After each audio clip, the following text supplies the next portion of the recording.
So do you think the problem with hiring your sales team and the people that you bring on is more in what they were trained previously, or they don't have the mindset to be curious and skeptical with the conversation that they're having?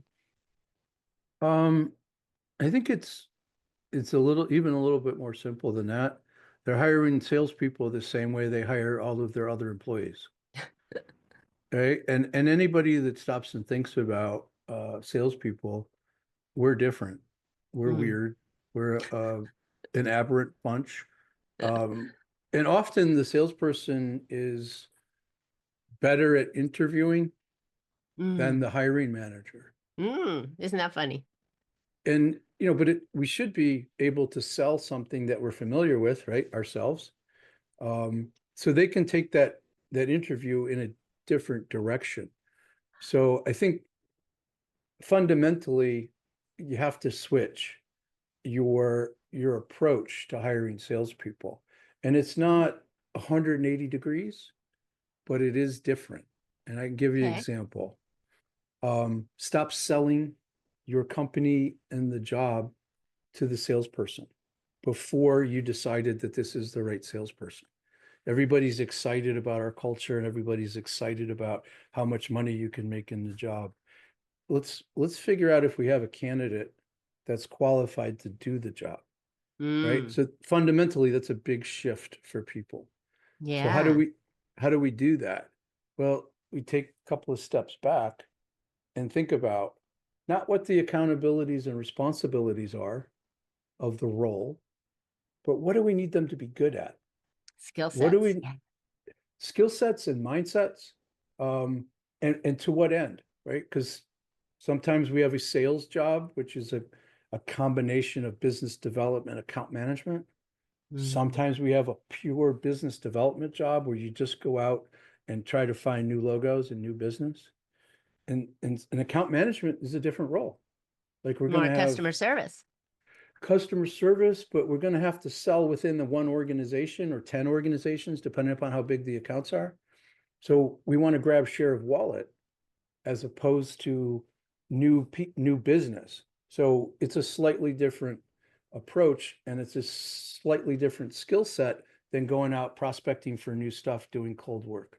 So it's Got really it. getting that straight first. What is it we're looking for? And then if we know what we're looking for, then we can dial in the skill sets and the mindset that we need to be successful. So it's really going back and think about this person needs to be great at selling value. This person needs to be great at asking questions. This person needs to be great at going and opening up new accounts. It's a different skill set. So I I I see. love it. And I didn't think about going back to the interview process and really asking those kind of questions or looking at those kind of skill sets because you're right. When you look at a resume, they've built themselves up to be, all this great stuff, right? And oh, I've done this and I've done that and I look really great, right?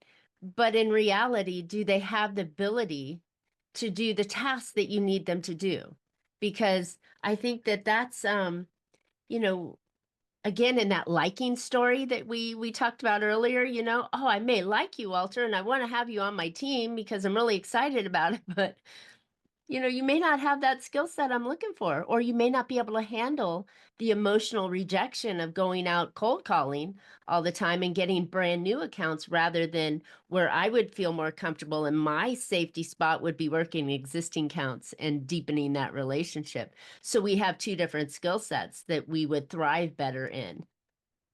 Well, you're setting that person up for failure Yeah. is a way to look at it.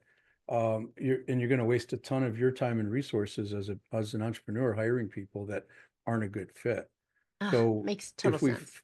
if we flip that and really think about what needs to be good, what they need to be good at, it will it will change that perspective. And the other thing that you mentioned earlier that's really important is you got to have experience. Our business is unique. We do this something that nobody else does. They have to have Sure. worked in our industry before. And it's just like a resume. That's crap. It's not true. You need somebody that is really good at sales you need somebody that's really good at talking to the buyer. So Mm. what I mean by that is, if you're selling a product that a safety manager in a manufacturing facility would buy, right? So you know who your buyer is, and you know you can dial that in very specific. Who else calls on them? And they might be selling something completely different, but if they're calling on that buyer, they know what that buyer cares about. They know what that buyer, the language that they use. They understand how to navigate that organization and get to that particular buyer. So it's less about your product. It's more about, can this new salesperson, can this candidate talk to our buyer? Can they relate to them? And Mm. maybe they have, I'll date myself here, maybe they have a Rolodex What's of that? people that are already in that space. So it's less about knowing your product. I mean, there's exceptions, right? If Sure. somebody's a rocket scientist and they But got to that can be be able to, learned. That's a skill set that can be learned about my product and my features and benefits and the solutions that I provide. But that other skill set that you said, navigating how to get into that place, that's something that, takes a lot longer to learn. if you don't have to teach that, and all you have to do is teach them what questions to ask that buyer to get them to understand your product is a better fit, right? Features and benefits, last thing we should teach somebody, right? What are the questions that that buyer needs to be asked to help them see that we have a better mousetrap? Mm. So it's navigating that buyer. And usually those two things help somebody understand, wow, we don't do that, and it sounds like it might help us get better candidates, right? There's other things in terms of our process, but those two fundamental things, if if anybody that's listening to that, if you just go out and challenge your current system of hiring and add those two components, you will elevate the candidates that you bring on, just through that exercise of those two things. And every resume from a sales perspective has crap in it. There's BS. a little BS. There's a lot of Um, BS. I'm being kind. I mean, You